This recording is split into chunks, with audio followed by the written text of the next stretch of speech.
Mangwanani Mwalelepo Vukenjani Klekwas. Welcome to Africa Good Morning. This is your portal into Africa's potent stories. On today's show, we begin with the African Union's endorsement of the Correct Map campaign, seeking to replace the distorted Mercator projection. In South Africa, a costly national dialogue is launched amid doubts about its impact.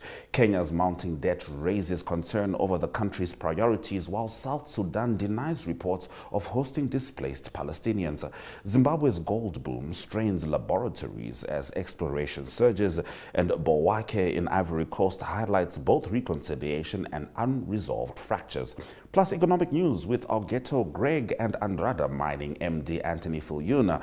Watch us on DSTV 285, GOTV 25, 1up2.com, and NTV Africa on YouTube. My name is Ashwin Berry. Top stories shortly. Missed your favorite show? Who cares? Bring on the clock. Not your problem. Your screen, your rhythm. Because at NTV, we believe that time should follow you.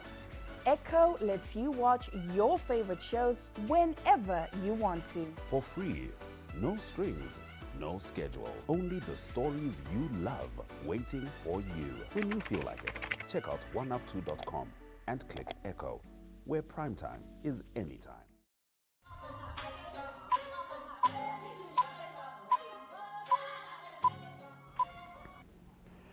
In our top stories, the African Union has endorsed the Correct the Map campaign, calling for governments and international organizations to abandon the outdated 16th century Mercator projection.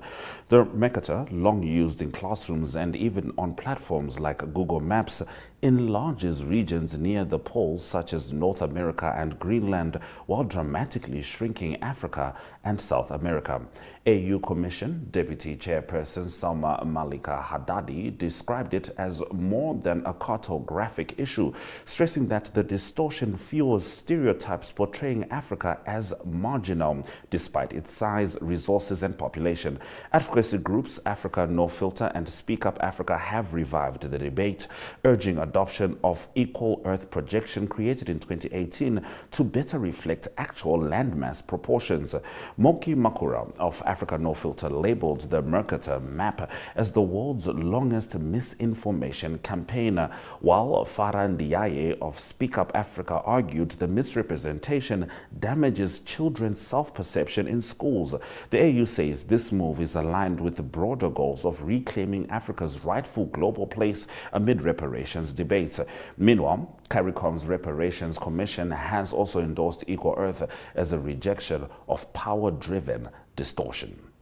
In our next story, South Africa begins a national dialogue in Pretoria today, an initiative launched by President Cyril Ramaphosa to unite citizens in tackling persistent challenges, including inequality, poverty, corruption, and unemployment surpassing 30%. Inspired by earlier landmark negotiations that ended apartheid, the dialogue is designed as a people-led process with participation extending across provinces. Religious leaders, civic figures, and celebrities such as Sia Kolisi and John Kani form the eminent persons group guiding the talks. However, skepticism is rife. The Democratic Alliance has withdrawn, accusing the ANC of manipulation, while the MK party has refused to take part. Concerns about the estimated $40 million cost further fuel criticism, with detractors suggesting the dialogue risks becoming an ANC election tool rather than a genuine national reckoning. Several prominent foundations boycotted the opening session, citing rushed planning. Yet Ramaphosa insists the process is vital to reimagine the nation's future. The dialogue will extend in phases, possibly into next year, though doubts remain whether it will deliver transformative solutions or simply replicate past political theater. In our next story, Kenya's escalating debt burden has reignited debate over whether the country's budget priorities serve its citizens or foreign creditors.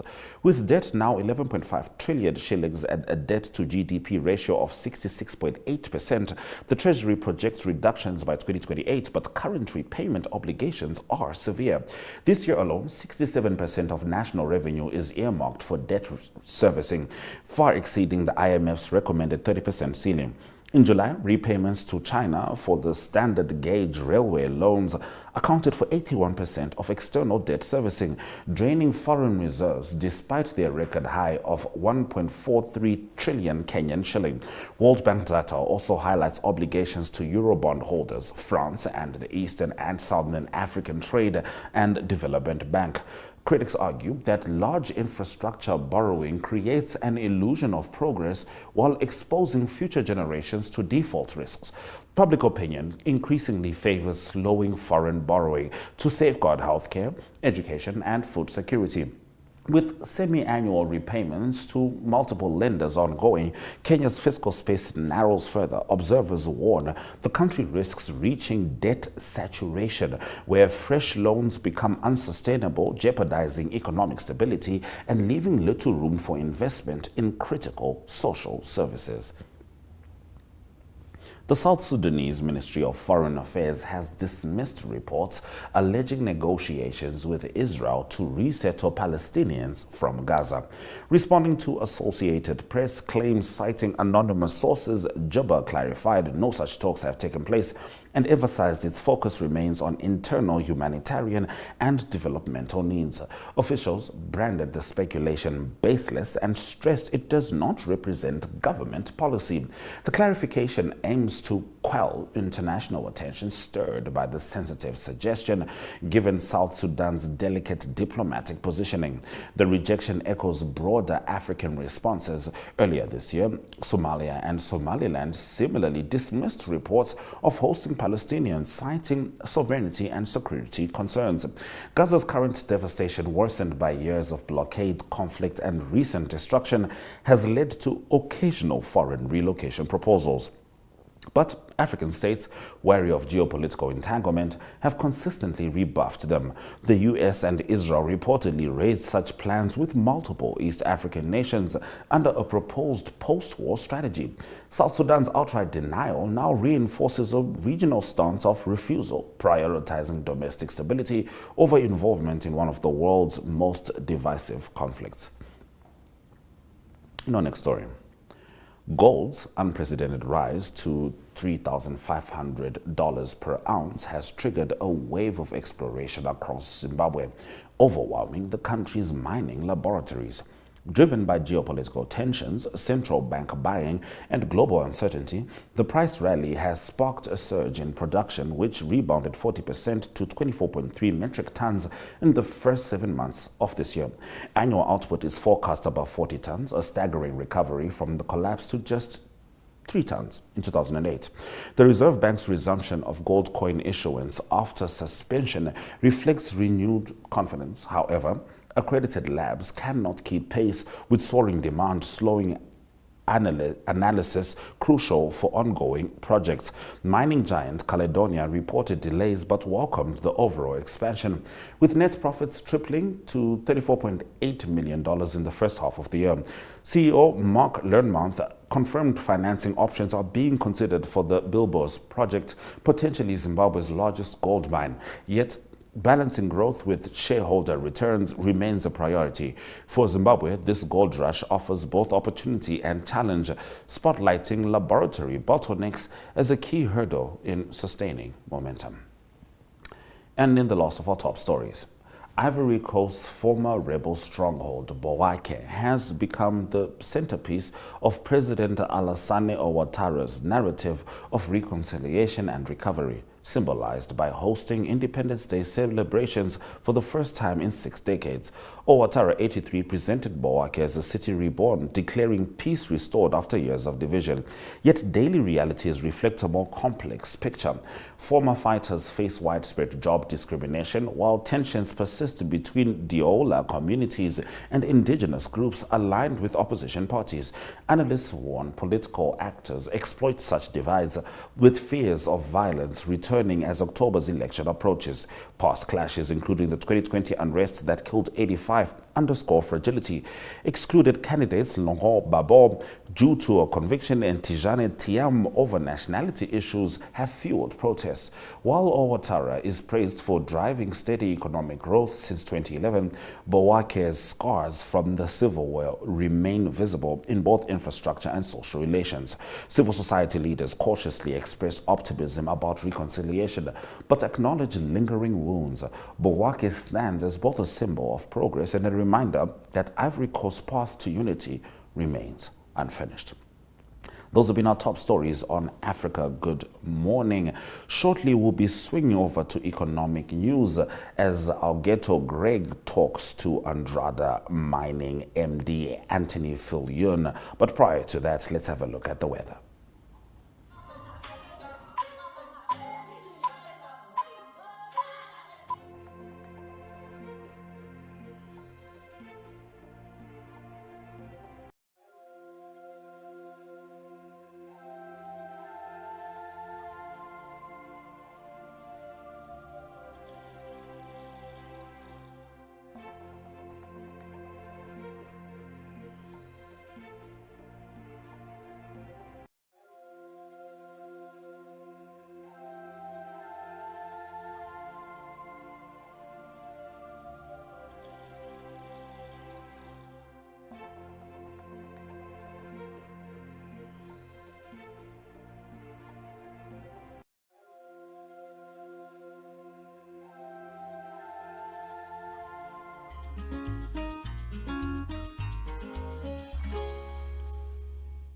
Mornings just got better, Namibia. From the latest headlines to the hottest trends, we're bringing you the conversations that matter.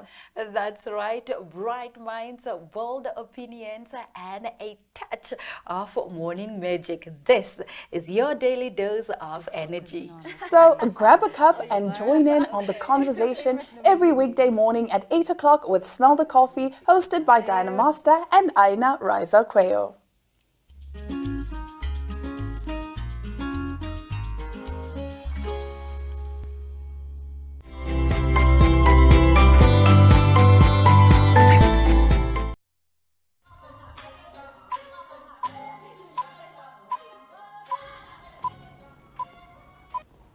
Andrada Mining MD Anthony Viljoen speaks to journalist Augetto Graig about the company's future direction in light of record tin production and its ambitions to become a significant lithium player. This was at the recently concluded Mining Expo in Namibia. We are at the Mining Expo at the Windhoek Showgrounds 2025 Mining Expo presented by Chamber of Mines here in Namibia. My name is Augetto Graig, and with me Mr. Anthony Viljoen. He heads Andrada Mining, which is a very successful Namibian enterprise. How are you, Anthony? Augetto, fantastic. Thanks. Lovely to be here at the Expo. Every year it just gets bigger and bigger, and it's really very exciting for the Namibian mining industry. Excellent. So since last year, Andrada has made significant milestones. Can you highlight the three important ones for you? So look, a very important one is that obviously we've increased our production, which is really good. We've had a number of initiatives at the mine in terms of getting better efficiencies from the mining perspective that we're really excited about. But a very significant milestone is also our partnership now with SQM on Lithium Ridge. So this is our second asset. Lithium Ridge is really very prospective for lithium spodumene. And we've got a joint venture relationship now with SQM, which is really fantastic. They're the biggest lithium miners in the world, and I think the partnership will unlock a lot of value for the project and for Namibia. And then third is Bouake West, which is our third asset. We've completed a drilling program there. And so we're growing, and the portfolio is growing. And it's really exciting times for our development. Excellent. Now you built all the success on tin. Let's talk a bit more about tin production and also the improvements that you've made to the plant, supply. And I also want to hear where you're exporting to. Yeah, so look, what we try to do is create as much efficiency out of the plant as possible. you know, it's a relatively lower grade of tin deposit, so we need to move a lot of rock very efficiently. So we've had a number of continuous improvement initiatives that we've looked at, and that's starting to pay dividends. We hit a very big milestone from a production point of view. We got a record production last month. Last month? Yes. How much? 170 tons of tin concentrate. So, Wow. So you know, our team is really pulling out all the stops, which is really good. And you know, we've got such a great team on the ground. It's great to see everybody really pulling their weight and getting that going. So you know, we sell to the smelters, the tin smelters in Thailand. Okay. We've had a great relationship with them. You know, we beneficiate a lot of our material, so we take it from a 0.1% into a 60% tin concentrate, and then the smelters take it to the purity of 99.99%. Awesome. So you know, it's a well established value chain. Yeah. And you know, we growing in the tin business, and as our production increases, we hopefully are going to have a more prominent role in the tin industry. And prices of tin is going up, no? Yes, yeah. You know, tin is the spice metal that's used in all of Yeah. the applications. So you know, as all of these data centers and AI chips start getting produced, you know, the demand for tin is increasing. There's very little new supply coming on stream, so the tin prices are very high at the moment, and I think could possibly go even higher. So it positions us really well as our increased production comes on stream. Excellent, excellent. Let's go into lithium, and the exploration is still going on, and you are still, or you have progressed, I think, in terms of your production. Yes. Yeah. Yes. So what we're looking to do now is integrate the lithium into the lithium production into the plant. Yeah. So we're busy doing studies to enable that. Okay. But then very significantly is on Lithium Ridge is the exploration program that we're undertaking there. Yeah. With SQM. Yeah. And I think that will unlock a lot of value on the lithium side as well. Has there been any technology transfer in terms of your partnership with SQM? Look, it's early days still. So you know, but you know, they do have a really unique set of skills. Yes. Because they are so prolific in the lithium business. We have been to their plant in Antofagasta, and I think there'll be a lot of valuable skills transfer by being able to leverage their knowledge base. You mentioned your excellent team on the ground earlier. Let's talk a bit about jobs. Yeah, so look, I mean, that's something that we really pride ourselves on.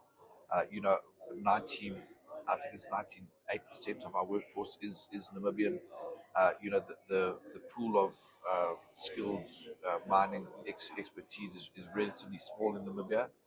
So what we've done is we've run graduate recruitment programs, and a lot of our operators and heads of departments have all come through that graduate program. Oh. And you know, we're very proud of what we've done at Uis. You know, when we first arrived at Uis in 2015, there was you know, there was no industry, or there was a brick factory there. But since we've gone there, we've created 400 jobs. Okay. We've invested 1.5 billion Namibian dollars into the economy, and you know, the multiplier effects of mining, you can actually see it. Yeah. Because there's small industries popping up. Yeah. You know, there's a new road being tarred into Uis. So you know, Uis is you can see the benefits of our investment visibly, and you know, we're very proud of our track record there, and we want to grow, and we want to create more jobs as we develop Andrada into the preeminent mining company in Namibia. Excellent. Yeah. I like that vision. But let's touch on something a little bit controversial. Recently, you guys made a deal for some supply of ore. The suppliers or the mine where you're getting it from is in an area that's sensitive in terms of conservation area issues, especially rhinos. And I wanted to know your stance about rhino conservation and environmental protection in general. Yeah, so we are just much like on the social side, from an environmental point of view, we are very proud of our record. We are developing a biodiversity strategy where we want to see the coexistence between industries that add value to the Namibian economy. So, we do understand it is in a sensitive area, but this deposit has been known since the 1980s, since Goldfields was there. I think there's a lot of value that can be created for the local economy.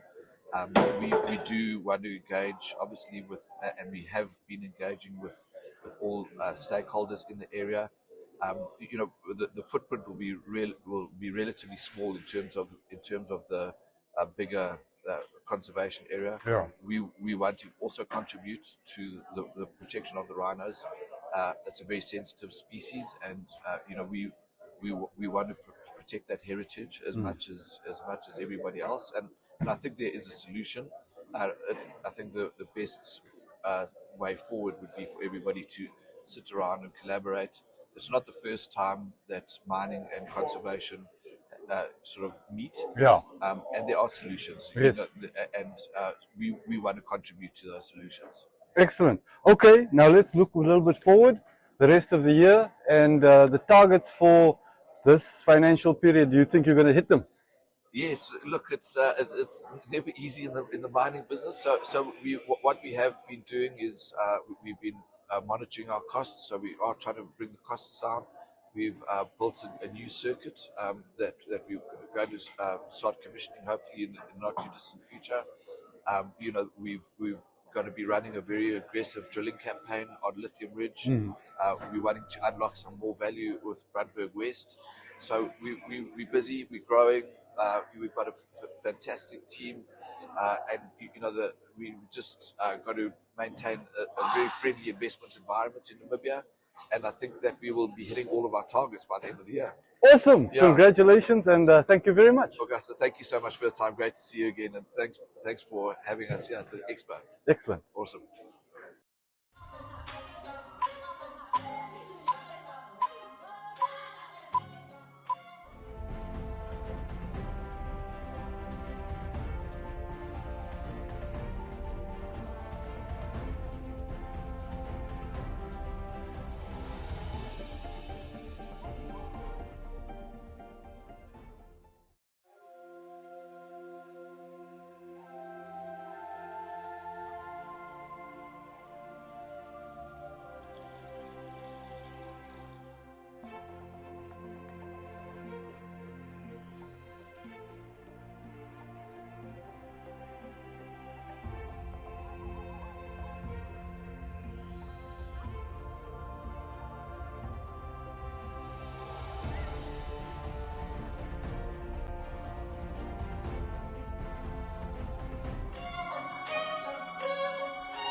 Thank you for staying with Africa. Good morning. On today's show, we started with the African Union's endorsement of the Correct the Map campaign, which is seeking to replace the distorted Mercator projection. Of course, in South Africa, the national dialogue has been launched. It does begin today. We also spoke about Kenya's mounting debt, raising concern over the country's priorities, while South Sudan is denying reports of hosting displaced Palestinians. In Zimbabwe, the gold boom strains laboratories as exploration surges, and Bouake in Ivory Coast highlights both reconciliation and unresolved fractures. And of course, in economic news, Augetto Graig spoke to Andrada Mining MD Anthony Viljoen. This has been Africa Good Morning on DSTV 25, GOTV 25, Network Media Hub on YouTube, as well as NTV Africa on YouTube. Keeping in mind, if you go to oneup2.com, you have to spell it out, ONEUPTWO.com,